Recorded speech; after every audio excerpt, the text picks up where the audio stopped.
Yo! Welcome back. Welcome back. What's poppin'? What's poppin'? It's your boys, Jake. and Jeremy, Yes, sir. back for another edition of Beren. Boys Bekius. Beren, Boys Bekius. We're back, ladies and gentlemen, back in person. As you can see, we know you missed us. The in-person chatter, the Torah banter that you guys love so much. Let's do it. Speaking of, we want to thank you guys for 500 total views on the podcast. It's awesome. We thought we were getting 4 views on this. My mom, Right. his mom, our rabbi, maybe a stranger, but I mean 5, that's crazy. So really, thank you That guys. is insane. You know, we're making it big these days. Making it big. And you know, maybe you'll see us on a billboard somewhere one day. One Who day. knows? But We'll without- remember you guys when we're rich and famous. Right, of course. Every single one of you guys. Every single 15 of you guys. But this week is Parshat Toldot, which is My bar mitzvah parsha. Jake's bar mitzvah parsha. Very special. Very special. And so although Jake missed the aliyahs very much and is eager to jump back in, I'm going to start us off with the first aliyah of the parsha. So this is a pretty long one, so just stick with us, all right? And we have a very nice Davar Torah at the end, so stay tuned or skip to the end, whatever you want, but you know, stick along with us for the ride, all right? 10 minutes, some Torah with the boys, let's get it. Let's do it. First aliyah, Rivka is having trouble having children, so her and her husband Yitzchak pray to God, and after 20 years, finally conceive a child. God tells her you're gonna have 2 kids, 2 separate nations inside of your womb, right? Oh, So after this, she finally gives birth to one hairy red son named Esav, and to a second son who's clenching at the ankle of Esav named Yaakov. oh. Jake's Hebrew name is Yaakov, The heel. That's my name. the heel. Okay, so as we know, they go on to grow up. Esav is a hunter, Ishodei Atzayid. Yaakov is a learner. He stays in the tent and learns Torah. Yitzchak favors Esav, while their mother, Rivka, favors Yaakov. And then we have the famous story of the Bachur. Esav comes back from a long day of hunting and is absolutely exhausted. This man is trashed. All he wants is some soup. And lo and behold, he comes across his brother Yaakov cooking some lentil soup. He's like, Yaakov, sauce me a bowl of that soup. Yaakov's like, okay, but it's gonna come at a price. Ooh. You're gonna give me the birthright, sell it to me in exchange for this bowl of soup. Now, usually this is a very unfair deal, right? The birthright's very important, and this is just a bowl of soup. However, we got a little Johnny Jacob Plum situation where the trade was totally not in anyone's favor. And in his moment of despair, Esav sells the birthright to Yaakov in exchange for a bowl of soup, gives it up to him, and the swap occurs. There is a famine then in Canaan, forcing Yitzchak to go down to Egypt. However, God tells him to remain in the land of Plishtim, Eretz Plishtim, which brings us to the second aliyah. All right, second aliyah, we have Yitzchak settles in Eretz Plishtim, and he tells them that Rivka is his sister. Avimelech, Melech Plishtim, the king, notices that she's actually his wife and tells no one to touch her. So we're noticing a common theme here, where if you're in a dangerous place and you're with your wife, just tell everyone that she's your sister.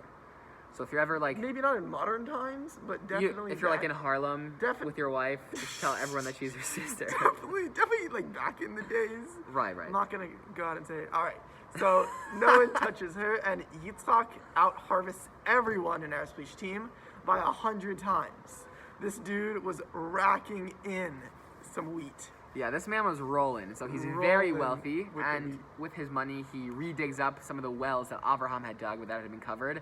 And eventually the Plishtim become very jealous of Yitzchak. And they say, you know what, we're done with you, with these crazy harvests, you gotta leave. He says, okay, and so he goes to Gerar and digs up more of the wells that the Plishtim took in the beginning. Fourth aliyah, Hashem appears to Yitzchak and blesses him. And it says that he'll always be with him. And Avimelech comes to make a peace treaty with Yitzchak. Short aliyah right there. Right. So Yitzchak in the 5th aliyah agrees to this peace treaty, and in doing so digs a few more wells to, I guess, signify the deal being made. Wells are a very common theme in this parsha.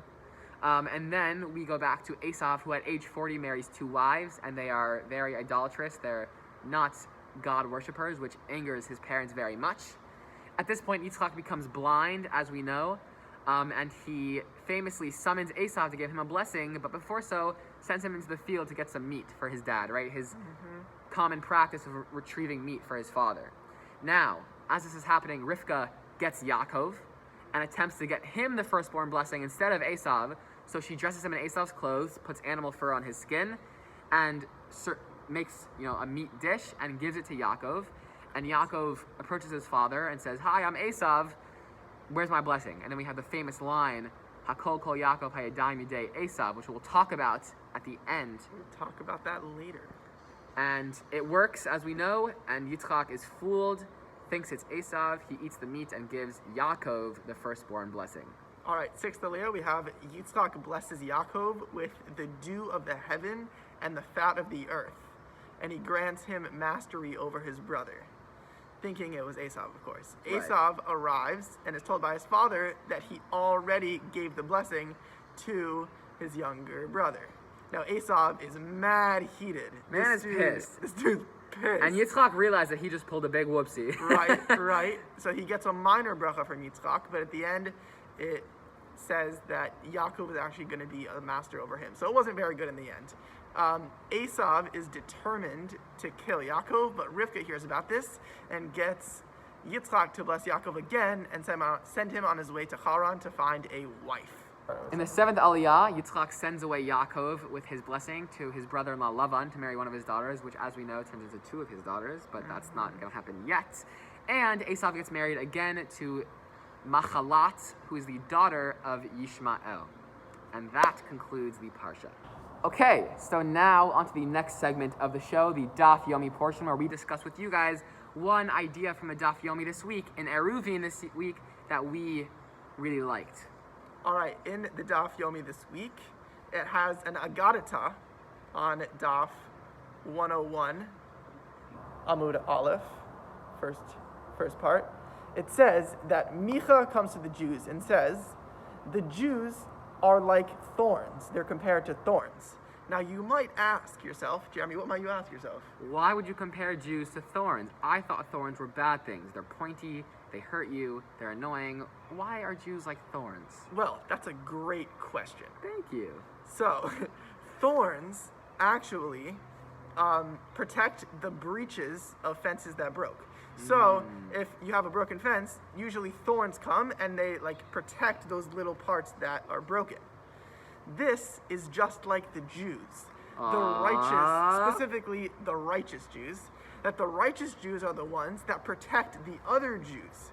How might they protect them? They protect them through doing their mitzvot and encouraging them to do mitzvot, but also just with their merits and zechuyot in the deen of Hashem. That Hashem judges the Jews based on the merits of the righteous people. Wow, very nice. So Jews are like thorns, as we learned from this week's DaFiomi, because they set out to protect those cracks and keep people from falling in between them. All right, let's get into our sports section of this podcast. Sir. Let's do it. Kicking it off, as usual, with some football. The Pittsburgh Steelers, as we say every week, are still undefeated. Going crazy. They still have not lost. Also, in the NFL, Drew Brees took a nasty fall, fractured a bunch of ribs, punctured a lung. He's out. The Saints' Super Bowl chances are not looking great now. And in case you missed it, we're going to put a picture of it right here. But DeAndre Hopkins had one of the most ridiculous catches of the year, maybe of all time, catching a Hail Mary from Kyler Murray in the end zone to win the game, which costed Jake his fantasy matchup. Lose my fantasy league. So just dubs all around. I'm very upset. Crazy catch. And now to Jake Teller for NBA draft. All right, we had the NBA draft on Wednesday. Anthony Edwards went number 1, James Wiseman went number 2, and LaMelo Ball went number 3, rounded out the top 3.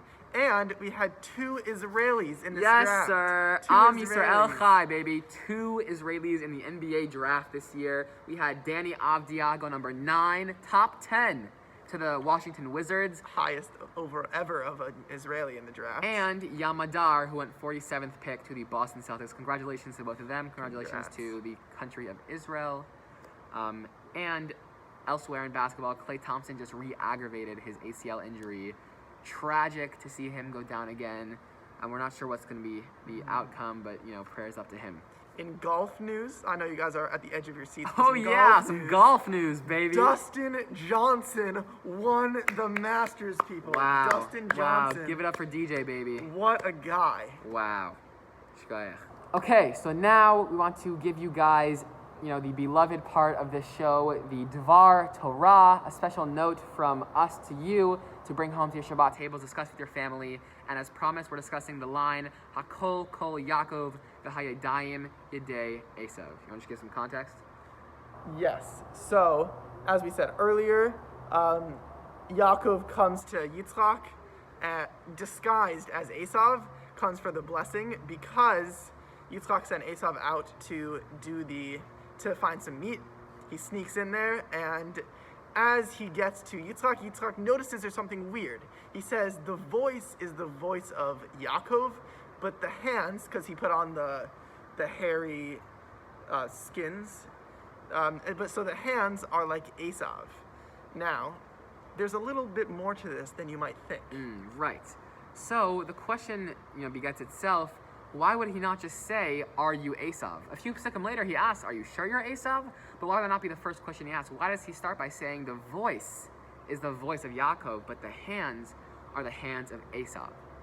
So what can we learn from this, identification on Yitzchak's part is that as we go and as we grow as individuals and become our own people, we leave behind in our legacy distinct traits by which people identify us by. Right? So Yaakov and Esav, two totally different people, but each had distinct traits. Yaakov, a man of lumdus, a man of Torah, was identified by his kol, by his voice that he used to learn. Esav, his entire life was dedicated to his hands, hunting, gathering, cooking for his father, right? And so what we can take away from this is that people will remember us by many things, but they'll remember us by those distinct traits that we leave behind, such as our voice or the work we do with our hands.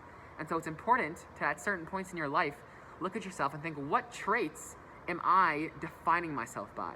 And if you're not defined by the traits that you want to be defined by, take a look at yourself, introspect a little bit, and get yourself back on the right track to be defined by the characteristics that are good for you as a Jew, as a person, and for life in general. Right, and so look at yourself, think, am I defined by my kol, by my yadayim, whether it, those two or anything else, and, try to make yourself into someone who is happy with the traits they're defined by, and we hope that you can take this idea into your Shabbos and, use this weekend and the Shabbos, this Yom Menucha, to look at yourself and, define those traits for yourself and have a wonderful, beautiful Shabbos. Good Shabbos, and everyone. Until next time, peace.